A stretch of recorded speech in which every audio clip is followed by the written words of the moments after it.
It's Wednesday, February 3rd, and this is The Street Live. I'm Catherine Ross, and I am joined by Jim Cramer, who is being joined by a very special guest of his own, Marley the dog. And Jim, I want to start off this morning by not only talking about a very important call that you have following this show on your Action Alerts Plus members only call. It's a monthly thing. If you guys haven't heard of it before, Jim really goes down into what's going on with the markets and breaks down his investing strategies for the members. Now that's happening at 11:30 this morning, so you should go check it out live. But before we get to that, Jim, GameStop and AMC right now, I'm looking at them. AMC is up about 4%. GameStop's about 1%. It's trading around $90 a share. What are you watching in the markets other than these two stocks? Well, look, I think it's important that people understand that there are stocks like Amazon and Alphabet, Chipotle, where real money's being made. And then there's GameStop, which is a gladiator situation. I don't mind it. Look, it's terrific. It's like a halftime show. Obviously, a lot of people are caught up in it. A lot of people are doing a Braveheart thing. They're saying, listen, it's if we hold the line, we can beat the shorts, whatever.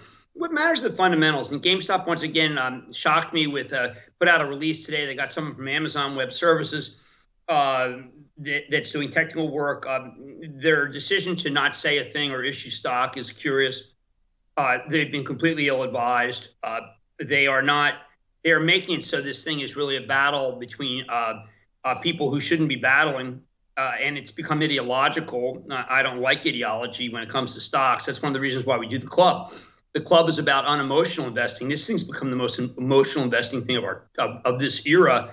And it will end only because, Catherine, there's just not a lot of companies that ran afoul, not a lot of shorts that ran afoul of the notion that it's just stupid to have such a overly shorted stock. So not a sideshow, a halftime show, but at the same time, good that Janet Yellen's getting involved just to be able to figure out how to make it so it doesn't happen again.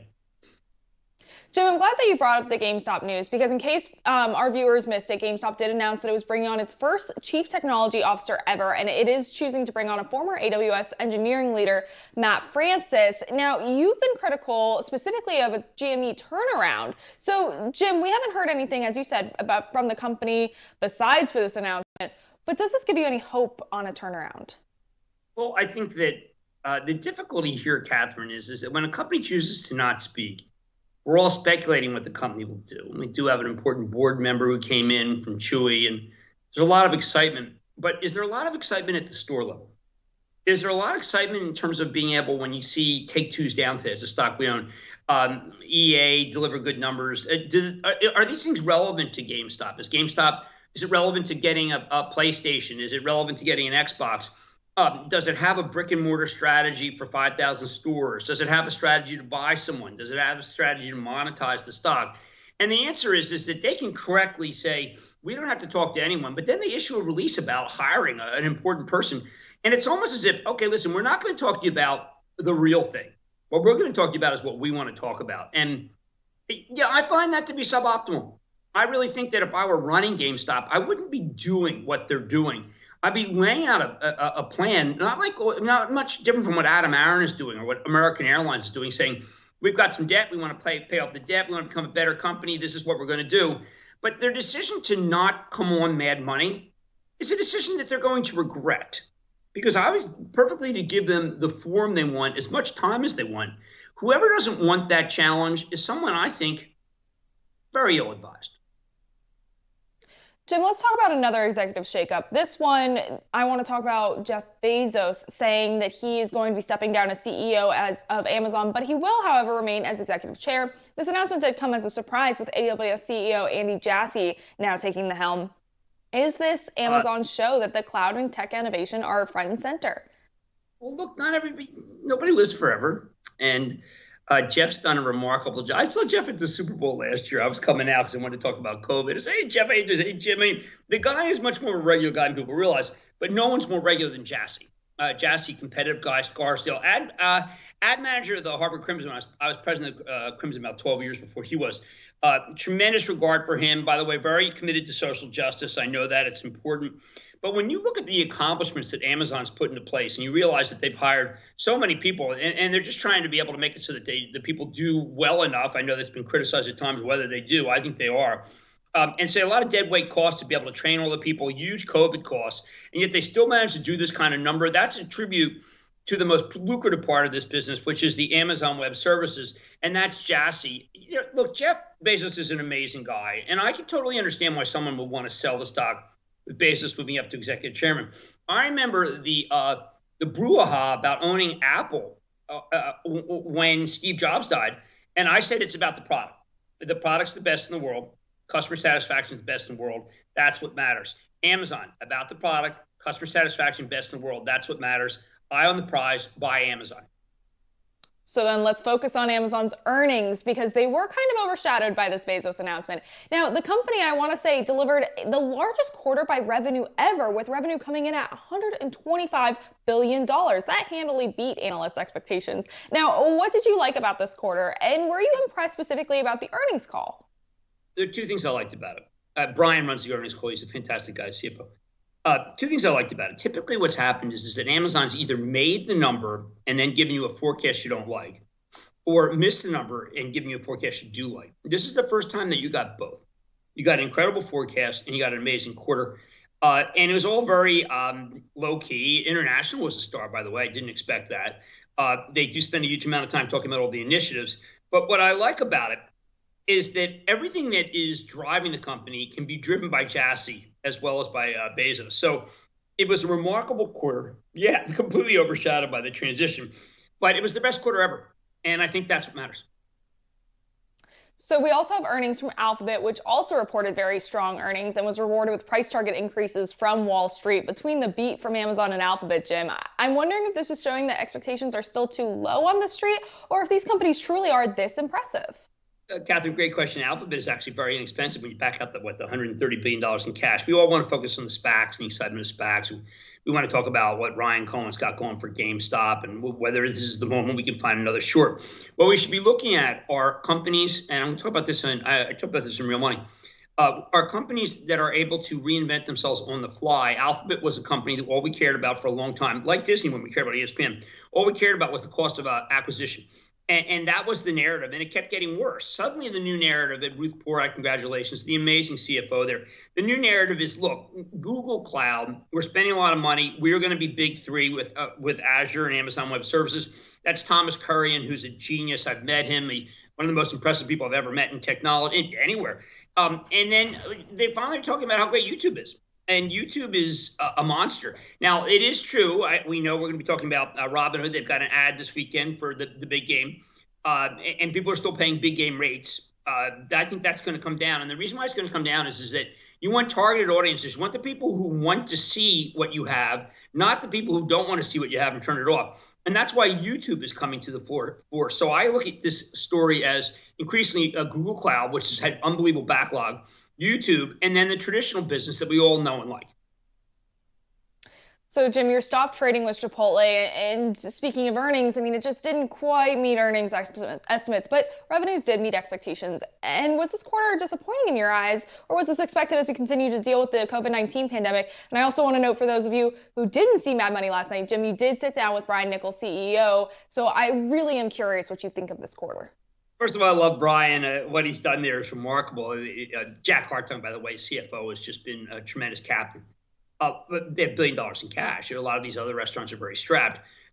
Everyone's overlooking the fact that they're having 11% comp store sales numbers. I was looking and just pulling up some numbers. When you get 11% comp store sales numbers, and those are on top of a remarkable quarter last year, then you're really starting to talk about that a burrito can change the world. Cauliflower rice, by the way, smoked brisket, doing very well. So an 11% comp, let's put this in perspective. That's a 2-year compounded stack. That's what we call. We want to see how the company's done over 2 years of 19.9%. It's done with brand visibility, discipline, innovation, digital capabilities, loyalty, strong culture, and food with integrity. The margins are going to explode here once they're able to open the stores. Remember, they're doing half their business at 170% growth. Digital. What happens when they open the stores? And the answer is they're going to crush it. So you're getting a rare opportunity to buy a stock that's down because people don't understand that the most important month was January, up 11%, and that the future is so bright. This has become a major reopening play. If you want to try to figure out who's going to do well, we've been using obviously Disney and Boeing for action alerts. We have our upcoming call, but Chipotle is a really amazing company. And just to add to that, Jim, it is pretty surprising how many stores they are opening. So they're preparing for their own reopening trade of sorts. Now, Jim, speaking of another earnings report, AbbVie, which was your mad dash this morning, they reported earnings and CEO Richard Gonzalez said that the Allergan acquisition has closed. So, Jim, would this be a stock for investors to eye for their portfolios at this time? Yes, 5%. We're going to address the notion of buying above basis today on our rare conference call once a month. And AbbVie's one where you have to. I mean, they've got replacement for Humira coming. They've got two different drugs that are really selling incredibly well. The Skyrizi is doing well, and the Rinvoq. So they're going to be able to dodge, I think, the biggest patent cliff in history. Humira is going to end up doing $240 billion. It's the largest drug ever. And because they're able to dodge that, and we're not even getting the big Botox lift because you have to go to the hospital, doctors, use Botox. And that's got many more uses. I talked to Richard Gonzalez about the many more uses. There's so many tricks up their sleeve, and yet yields 5% and it sells at 8 times earnings. It's probably the most inexpensive stock in the charitable trust portfolio. So last night, Jim, on Mad Money, you warned that using the word rigged on Wall Street in the same sentence is just not the right approach. But now we know that Yellen is calling for a regular meeting following the GameStop volatility. So I'm wondering what kind of discussions do you think that Yellen and the regulators will have, and will they be discussing whether or not the market is quote unquote rigged? Well, look, I think rigged's a very difficult world because I was first got to Goldman. I was selling some stocks, and my boss Roy Zuckerberg came in to me and said, "Jim, these are not Electrolux vacuum cleaners. There's no warranty. Make it very clear that the moment someone buys a stock, it can go down." I think that people think that the moment a stock goes up, it's because they're smart, and if the stock goes down, it's because it's rigged. And I'm trying to get rid of that dichotomy. It's a false one. Stocks are inherently risky. There are many reasons why you buy a stock. We try to identify fundamentals for action alert. We don't try to identify short squeezes. But we're certainly not about the notion that you can't do well. We're about the notion that education empowers. This is something I keep urging Robinhood to be talking about. And education makes it so you're a better investor. If you don't have the time or inclination, I've always said that index funds are fine. But what is the real life goal? It's to be able to become financially independent. It's always been my game. But I know people, they'll run things that I said or whatever. Look, I'm a deeply flawed character. I've always said that. But what I care about is making sure that people have as much money as possible legally. And the best way to do that is stocks. And the best way to really do that is individual stocks. I'm the only one who's still saying that because the campaign to be able to make it, the disinformation campaign, to be able to make it so that there's single stock risks, kept people out of Apple, kept people out of Amazon, kept people out of Alphabet, kept people out of Chipotle, kept people out of Facebook. I'm not going to do that. I'm not going to keep people out of opportunities. The people who do that, by the way, are very, very, let's say, incentivized to make it so that the people who watch this video don't feel smart. That's not who I am. I think the people who watch us are incredibly smart. Our viewers are smart, and I want to help them. And those who think I don't want to help them, well, you know what? They're on a permanent intellectual vacation, and I hope they enjoy it and bring sunscreen. And I want to be clear, too, that that is just not who the street is either. We are all here to help the everyday investor invest. With that, Jim, why not? I mean, is it more lucrative to help the rich people? I did that, yeah. I mean, is it all about money? At a certain point in life, you say, yeah, Lisa, I got my wife here. Lisa, how long do you just say that the most important thing in life is making money? For how long do you say? How long do you think that you should just sit there and think about making money versus trying to help people? I don't think at any point in your life. Well, Lisa's certainly more doctrinaire than I am. She says, don't do it at any time in your life. But that's why my better half is within six feet of me. And I love that. You have an operation, there's a snowstorm, and you're like taking the steps, and the steps are taking an incredibly long time. I also have Heather Gaines here, who is my doppelganger. This injury that I have, and I'm going to talk about the injury on the ActionAlertsPlus.com conference call, or club call, was not a good one. And but the care that I'm getting is superior to anything I've ever had. And I can say from my heart and also the viewers' hearts that is great to hear, and we love to hear that. Jim, before we end the show today, because I do want to get you on to preparing for the conference call at 11:30 a.m. because it's live, I want to ask you about FINRA's statement. And they focus on gamification right now. They're really looking at Robinhood. Well, they didn't specifically say that they're looking at Robinhood, but the suggestion is there that they're looking at Robinhood and CEO Vlad Tenev. Yesterday, we talked about your advice to him as he goes to face Congress later this month. But I'm curious what you made of this, of FINRA looking into this so-called gamification of these apps. too simplistic. I mean, what really matters is education, suitability. I've urged Vlad to spend a lot of time on that. Vlad came out with a paper yesterday, and it was about the notion of same-day settlement. It was overlooked. I think a lot of people thought it was a dodge because he's supposed to be spending all his time donning the hairsuit. But it was really pretty brilliant because what it said is, look, we have the technology to make it so it's same day. And if it's same day, a lot of these problems wouldn't occur. There's a lot of issues in terms of how much money is Vlad making per trade with order flow and all these things that, are you getting the best execution? Obviously, people don't like to have limits. But let's not lose sight of the fact that Vlad technologically has brought about a revolution, 17 million people in, probably more. And that's what really matters to me is the revolution. He and I are co-revolutionaries. We feel very strongly that a lot of people have been disenfranchised. He's trying to change that. Obviously, I don't think anyone saw how much business could be coming his way because of this and because of GameStop, because of Reddit, if you want to talk about that. But I want everyone to calm down. I want everyone to take a step back and say stocks are risky. People are making a game of a stock. I'm affiliated with DraftKings. We do bull market fantasy. I never want to see gambling to be more heavily regulated than stocks. But Catherine, it is. And I think that the stock people could take a real page from what the DraftKings people and what the the casinos have in terms of regulation. All right, and with that, I think that's the perfect note to end on. Jim, I am looking forward to watching your Action Alerts Plus members only call later this morning. We've talked about it quite a bit so far, but I do want to give our viewers a quick sneak peek into what they should be expecting from your tone throughout this call.